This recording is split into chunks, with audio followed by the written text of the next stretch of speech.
Good evening, and thank you for coming. And I'll take your questions in just a few minutes. To the voters of Florida, my name is Knepper, and I'm a Republican running for the United States Senate in the general election to attempt to unseat Marco Rubio as the senator of this state. A year ago, when I started this process to run for the U.S. Senate, I knew a year ago that I would have to be a write-in candidate. Now, in my TV commercial, you will hear me say that I thank the Florida Supreme Court for their unanimous decision, again this year on February 16, 2016, where they have upheld the state courts in reference to a write-in candidate being treated in the general election like any other ordinary candidate. The media in Florida has always had a problem with covering a write-in candidate. I would hope in the future they would take it more seriously, the issue, because the Florida Supreme Court, they got it and understand it, and so do the state courts. And I get it because I'm standing here as the write-in candidate in a position to unseat Senator Rubio and become the next senator of this state if it is the will of the people. It only takes their vote now to take him out of office. This is democracy at its best. And I understand the media in reference to write-in candidates. But there are two sides to that story. Now let's talk about one quickly. There's a qualifying fee that a write-in candidate has to pay in all elections. As a senator, a write-in candidate would have to pay $10,000. So sometimes that's an issue. Well, if they couldn't pay the $10,000 qualifying fee, they shouldn't get any coverage. Well, in my case, it certainly was not the issue, the qualifying fee. I needed to remain a Republican, and if I did not do that, I would have to, and I wasn't a write-in candidate, I would have to challenge the sitting senator at the primaries. And it is almost impossible to take out a senator at a primary. So I had to remain a Republican because I have been a Republican my whole life. And although I reach out to the Democratic side, and I always will, I am a Republican, and I am proud to be a Republican. I became a Republican just shortly before Ronald Reagan was inaugurated. I believe in the principles of the Republican Party. I don't agree with everything that the Republican Party happens to stand for. I'm an independent person and a free-thinking person. But I had to do what I had to do to be here today, to be able to take out the sitting senator in the general election. So the negative of being a write-in candidate for me is that a voter has to write my name on a line when they get to that voting booth.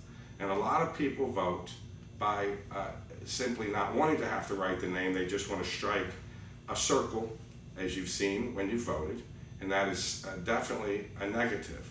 Now, one thing I will tell you, that one of the longest serving senators from South Carolina was a write-in candidate.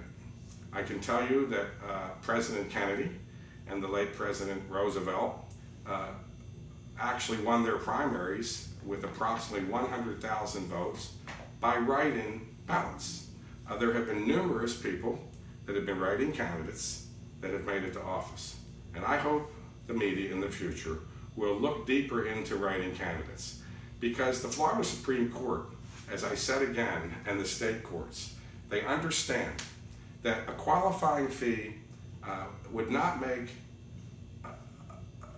a candidate, whether they could pay that fee or not, a good candidate to represent the people. And they understand that, and I understand that.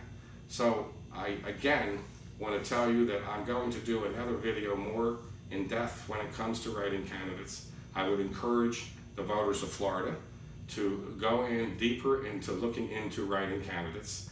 But as the Supreme Court said, I am just like any other candidate, from the sense that my voice should be heard to the people. That's what our democracy is about. Once we start censoring people that are running for office to the public, that becomes a problem. It would be like censoring books in a bookstore. where you would ban books because a certain bookstore didn't like it. We can't do that in our society. But when it comes to this ruling, we can't make the media cover anybody. The media is the most important part of our society. And as I stand here today, and I think we might have made history actually, that one Republican challenging another Republican and one being a writing candidate is something I don't think that's ever been done. I don't fault the media. I'm disappointed, and I think that the people of Florida deserve to hear from me. And all I can do is what I have done is now I'm going towards many of these YouTube info commercials. I'll have over 50 of them by the time the election comes to go over all the issues. I will not be in the debates because when the media doesn't cover a candidate, I can't get up in the poll numbers. And people that sponsor the debates set a certain poll level. So there's no way that I could ever get there. It would have been a spirited debate, that I can assure you.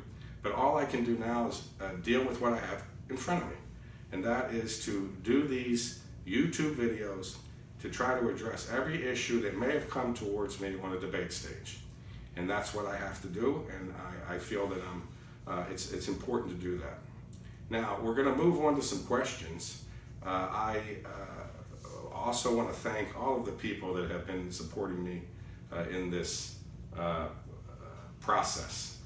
It's been an exciting process from the beginning. I have met a lot of people along the campaign. I've met the other candidates that are just wonderful people. They are smart and they could serve Florida very well. I also have met other people that work in the Florida government that handle these elections and the process.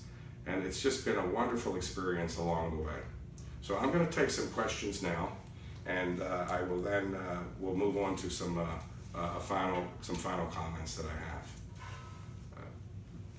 Anything? Yes, I have a question. Mr. Knepper, are you upset with the Florida media for not covering your campaign as of this date? No, I'm not upset with the media for not covering my campaign. Am I disappointed? Yes, but I can't be upset with the media because this has been going on for probably 50 years that they don't cover writing candidates. They have just got a mindset that a writing candidate is not someone that's, I would say, worth covering. But no, I'm not upset with the media. They have to call it like they see it. And I also would say something else in reference to that. I had a conversation where I really got more realistic in reference to the debates and writing candidates. The Florida Press Service, the president of that organization, Mr. Ridings, we had a brief conversation, and I left that conversation feeling really good. He's a very, very nice and smart person. And I can tell you that candidates, including myself, should never file suit if they're a writing candidate or any candidate that's not getting in the debates. They should never file suit in court to try to force themselves into a debate unless there's a constitutional issue that's really out there that they think has been violated. Just to file a suit to push yourself into a debate, I would tell other candidates, in my view, you shouldn't do it. Just like myself, you have to earn it. You have to go out, you have to campaign, you have to earn the people's trust. And as you do that, if the pollsters are being honest, and most of them are, you will get your poll numbers high, and then you'll be invited into a debate if you meet those numbers. But I, again, would never file suit to try to manipulate my way or try to manipulate my way into a debate. And number one, it's wrong, it's not ethical. Number two, it wouldn't work. And number three, it's just simply not the right thing to do. Unless a candidate feels that there's a constitutional issue at hand. So there is no constitutional violation for me. So I cannot in any way go down that route. I wouldn't do it. I have to earn the right to be on a debate stage. It's kind of late now because the media is not going to jump all over my campaign I live in Miami, but I hope in the future the Miami Herald, the Tampa Tribune, the Orlando Sun-Sentinel, the major newspaper in Tallahassee, and all the papers through Florida. They are important to us. I respect them. We need them. They do a wonderful job. So no, I'm not upset with them. But I just hope in the future they will take a look and understand that writing candidates, when they get kind of far along, they should look at them to cover them. Because the people of Florida, or people anywhere in any state, the more that they can learn about a candidate, it's information to them. And that can make a big difference in what happens in our state and in our country. And that's it. That's all I have to say in reference to this matter at this time. Okay, Mr. Knepper, I have another question. What is your position on the latest attack on Aleppo, Syria? Well, it's appalling what occurs, number one. And I knew a few years ago, if we can remember, if anybody wants to go back and see President Obama's statement that he made on national television when Syria used chemical weapons. He said that we can never allow this, and we can't. And he said we would deliver a message to Assad in Damascus, so he would not do it again. And he said we were the only country that could deliver that message. And I knew then that if we did not do this, it was going to happen again. I mean, I'm not a rocket scientist. I think that anybody with common sense would know that that would happen. He said that he was leaving it to Russia, the biggest ally of Syria, which again was ridiculous. I have said before that when it comes to foreign policy, with the Obama administration, it is absolutely probably the worst, one of the worst in U.S. history. That's why it's important that we not send a Democrat back to the Senate. We cannot allow Congressman Murphy to take the Senate seat. There's a complete, clear difference between the Republican Party and the Democratic Party when it comes to foreign policy. Now, more on this subject. Now, he did not deliver that message, President Obama, that he said he would do. So what happens is years later, we now have hundreds of thousands of more people killed, men, women, and children in that civil war.